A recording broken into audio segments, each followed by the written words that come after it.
नमस्कार मित्रांनो, लग्नानंतर होईलच प्रेम या मालिकेच्या आजच्या भागामध्ये आपण बघणार आहोत.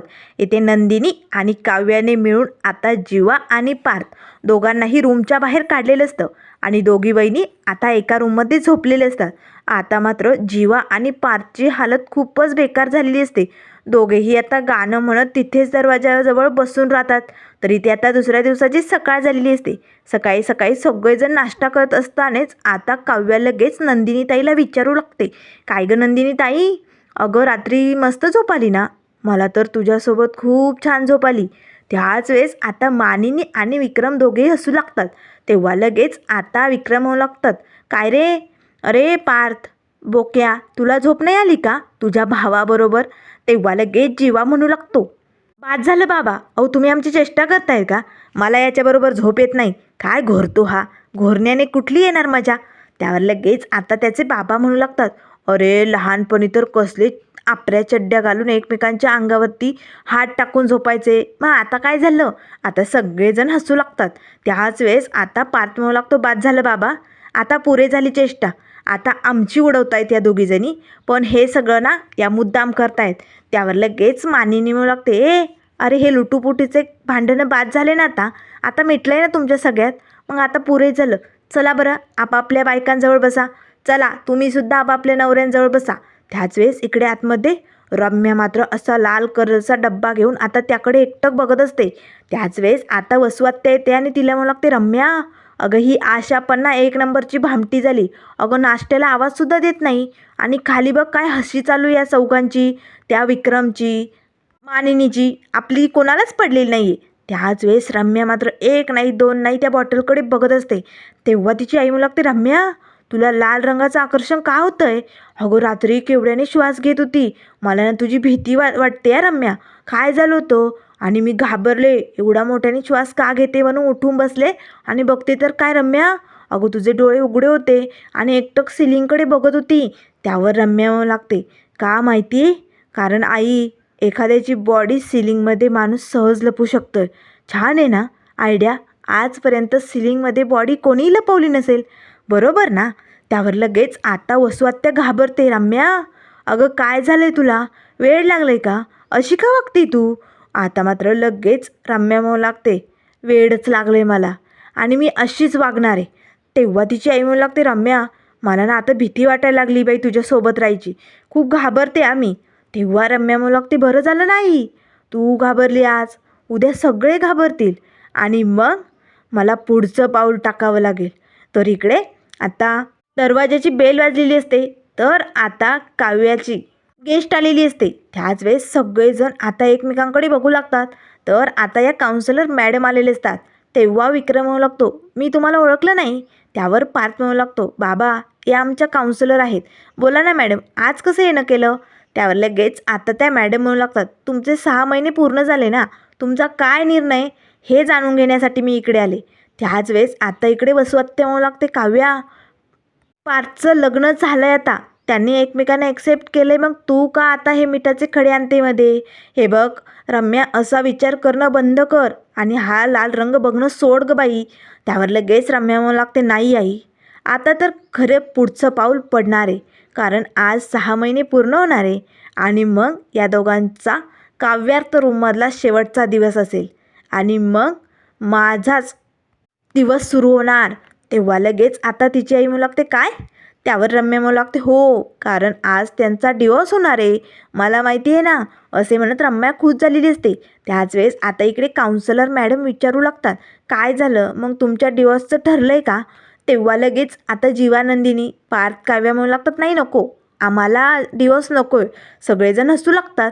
त्याच वेळेस आता काउन्सिलर मॅडम म्हणू लागतात, मला माहिती होतं तुमचं हेच उत्तर असणार आहे, पण मानिनी आणि विक्रम आता जोरात ओरडतच म्हणू लागतात, नाही पण तुमचा डिवोर्स व्हायलाच पाहिजे. तर त्याच वेळेस नंदिनीचे आईबाबाही आलेले असतात. हो मलाही वाटतं तुमचं या लग्नातून सुटका करायलाच पाहिजे, या जबरदस्तीच्या लग्नातनं तुमचा डिवोर्स व्हायलाच पाहिजे. त्यावर लगेच आता जीवा नंदिनी पार्थ काव्याला धक्का बसतो. आईबाबांना काय चाललंय? तेव्हा नंदिनी येऊ लागते, बाबा अहो काय बोलताय तुम्ही? आम्हाला हे लग्न हवं आहे, आम्ही एक्सेप्ट करणार आहोत हे लग्न, आम्हाला डिवोर्स नको आहे. त्यावर लगेच आता विक्रम आणि मानिनी म्हणू लागतात, पण हे लग्न जबरदस्तीचं आहे ना, म्हणून आम्हाला असं वाटतंय की तुम्ही या लग्नातनं डिवोर्स घ्यावा. कारण आम्ही काय बोललो होतो, लग्नानंतर होईलच प्रेम, पण आता प्रेमानंतरचं लग्न बघायचं आहे ना. तुमचा पुनर्मिलन सोहळा होणार आहे. तेव्हा काव्या म्हणू लागते, काय पुनर्मिलन सोहळा म्हणजे काय असणार आहे? तेव्हा लगेच तिची आई म्हणू लागते, म्हणजे तुमचं प्रेमानंतरचं लग्न, ते पण धूमधडाक्यात. आता सगळेजण खुश झालेले असतात. त्यावर लगेच आता काउन्सिलर मॅडम म्हणू लागतात, चला म्हणजे आता डिवोर्सनंतर पुन्हा लग्न. म्हणजे डिवोर्सला तसा माझा विरोध असतो, पण जर डिवोर्सनंतर असं धूमधडाक्यात लग्न होणार असेल तर मी डिवोर्स द्यायला काही हरकत नाही. सगळेजण खूपच खुश असतात. त्याच वेळेस आता काव्या म्हणू लागते, मला ना जरा पार्थशी बोलायचं आहे. तेव्हा जीवा म्हणू लागतो, मलाही नंदिनीला काहीतरी सांगायचं आहे. सगळेजण आता रूममध्ये जातात, एकमेकांना मिठी मारतात. तेव्हा लगेच काव्या म्हणू लागते, पार्थ आपलं लग्न आहे पुन्हा, आणि हे लग्न मी अगदी प्रेमाने आनंदाने करणार आहे. आता इकडे नंदिनी जीवाला मदत असते, या सप्तपदीला मी अशी डगमगणार नाही, अगदी प्रेमाने सगळे विधी पार पाडणारे. त्यावर लगेच आता सगळेजण खूप आनंदात एकमेकांना मिठी मारतात. तर इकडे आता सगळेजण हॉलमध्ये जमलेले असतात. तेव्हा विक्रम मानिनी सांगू लागतात, हे बघा हे लग्न साधंसुद्धा नसणार आहे. लग्नाची सुरुवात पहिल्यापासून होणार, म्हणजे नवरा मुलगा नवऱ्या मुलीला बघायला जाणार तिथपासून. त्यावर लगेच विक्रम म्हणू लागतो, पण दरवेळेस मुलांनीच का मुलींना बघायला जायचं? आपण उलटं करूया की मुली येतील मुलांना बघायला, हो की नाही? तेव्हा नंदिनीची आई म्हणू लागते, चालेल मलाही आवडेल. म्हणजे कसं आहे ना, आम्हालाही आयते कांदे पोहे खायला मिळतील ना. त्यावर लगेच सगळेजण हसू लागतात. त्याच वेळेस जीवा म्हणू लागतो, आई बाबा तुम्हाला वेड लागले का? काय चालू आहे तुमचं हे? तेव्हा लगेच मानिनी म्हणू लागते, हो वेडच लागले, शहाणपण नको आहे आम्हाला. अरे प्रेमात वेडच लागतं ना, मग हे सगळं प्रेमाने होणार आहे ना, जबरदस्तीचं थोडंच आहे. आता सगळेजण खूप आनंदात हसत असतात. तेवढ्यात रम्या येते, काय झालं आहे? त्याच वेळेस पार्थ म्हणू लागतो, आमचं पुन्हा लग्न आहे, तुला पुन्हा दुधात काही मिठाचा खडा मिसळवायचा आहे का? तसं असेल तर कर प्लॅनिंग. त्यावर लगेच काव्या म्हणू लागते, रम्या आम्ही चौघांनी ठरवलं डिवोर्स घ्यायचा आणि पुन्हा प्रेमाने लग्न करायचं. आता मात्र लगेच रम्या रडण्याचं नाटक करते, मला माफ करा, मी चुकीचं वागले, पण माझ्यावरती विश्वास ठेवा, मला आता तुमच्या या आनंदात सहभागी व्हायचे. पण तुम्ही जर मला सामील केलं तर मी पुन्हा अशी चूक नाही करणार. माझं पार्थवरती प्रेम होतं, पण मी जी काही चूक केली ना, त्यामुळे मी पार्थचा विश्वासही गमावला आहे. कारण पार्थ माझा अगदी चांगला मित्र होता, बेस्ट फ्रेंड होता, पण मी त्याचा विश्वास गमावला आहे. मला त्याची मैत्री हवी, मला आता दुसरं काहीही नको आहे, असे रडत आता रम्या म्हणू लागते. तर त्यानंतर मित्रांनो पुढील भागामध्ये आपल्याला बघायला मिळेल, इथे पार्थ आता काव्याला मदत असतो, काव्या माझा ना या रम्यावरती विश्वास नाही, ती पुन्हा काहीही करू शकते. तेवढ्यात लगेच काव्या म्हणू लागते, पण पार्थ माझं ऐकून तरी घ्या. त्याच वेळेस आता जीवानंदिनी येतात. तेव्हा ते म्हणू लागतात, नाही आमचाही या रम्यावरती विश्वास नाही आहे, ती काहीही करू शकते. तर इकडे आता वसू आत्या रम्याला म्हणू लागते, काय गं रम्या, ती चौघे वेडे आहेत का तुझ्यावरती विश्वास ठेवायला? तू काहीही करशील आणि ते विश्वास ठेवतील? त्यावर रम्या म्हणू लागते, नाही ते तेवढे मूर्ख नाही आहेत, पण बघ आता मी काय करते.